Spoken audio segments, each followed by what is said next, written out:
Le week-end des Journées du patrimoine va s'ouvrir et ce soir, arrêtons-nous sur la vente à la découpe de nombreux bâtiments, chapelles, châteaux classés monuments historiques. Ils intéressent les promoteurs immobiliers qui attirent les acquéreurs avec un dispositif fiscal avantageux. Une rénovation, une conservation du patrimoine pour les uns, pour d'autres, une atteinte à l'esprit des lieux. Enquête signée Florence Mavic avec Alex Gouty et Mathieu Birden. Façade élégante, jardin dessiné par le nôtre. Vu du ciel, il a toujours fière allure, le château de Jouarre-Pontchartrain. Ce joyau du patrimoine d'Île-de-France abrita les grands serviteurs de Louis XIV. Nous allons aller en premier lieu dans la galerie qui est le plus bel endroit du château et en tout cas le mieux conservé, dans le style grand siècle, le grand siècle de Louis XIV. Rodolphe Albert n'est pas guide touristique. Son métier, c'est acheter des bâtiments classés monuments historiques et les transformer en appartements. Nous arrivons dans ce qui va être un appartement de 373 mètres carrés, avec seulement 3 chambres. Donc c'est vous dire si c'est un appartement de prestige et de réception, puisque effectivement, comme l'ensemble de l'intérieur de l'appartement est classé, on ne peut pas le cloisonner. Voilà à quoi vont ressembler les futurs logements sur le site du promoteur. Cet ensemble immobilier sera transformé en 41 appartements de standing. Cette opération immobilière s'appelle une vente à la découpe. Et pour séduire une clientèle plutôt fortunée, elle s'appuie sur un dispositif fiscal très avantageux. Les travaux à la charge du futur propriétaire sont déductibles de son revenu imposable.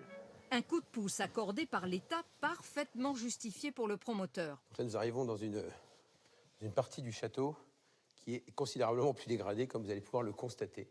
Ce serait même le seul moyen de sauver ce monument historique. Compte tenu du niveau de travaux qu'il y a réalisé, donc du coût que cela implique, il n'y aurait aucune équation économique possible, personne n'investirait.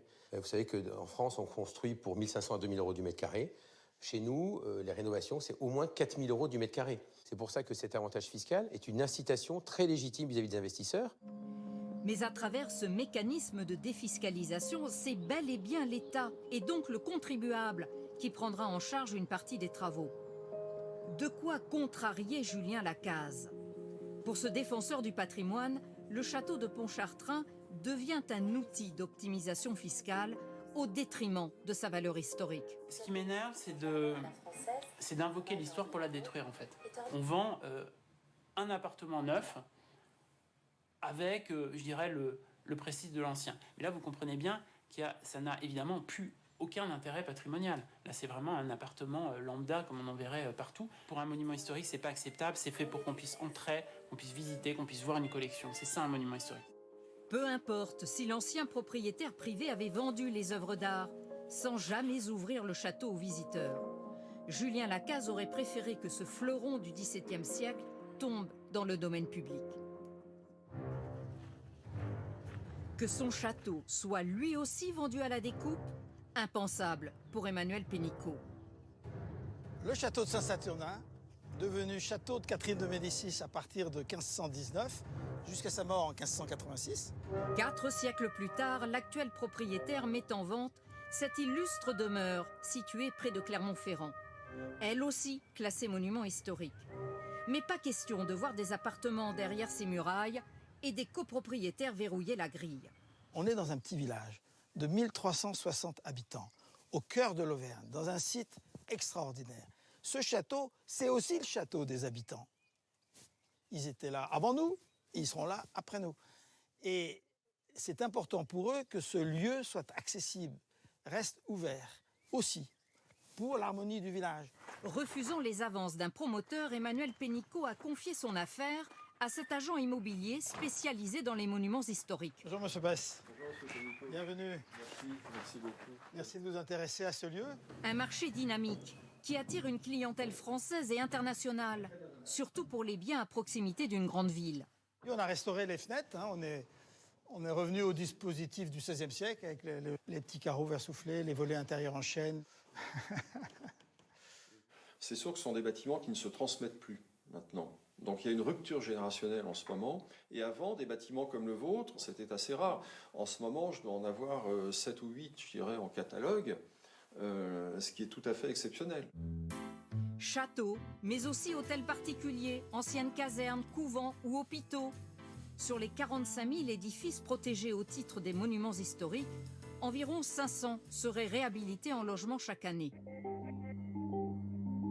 Parfois, leur passé peut jeter une ombre sur les projets des promoteurs. Ce paquebot, échoué au milieu d'une forêt du Vexin, c'est un ancien sanatorium. Un groupe immobilier va le transformer en logement, en proposant lui aussi un dispositif fiscal attrayant. Mais la brochure commerciale ne mentionne pas un fait historique. Pendant la guerre, ce lieu fut un camp d'internement. Syndicalistes, résistants, juifs.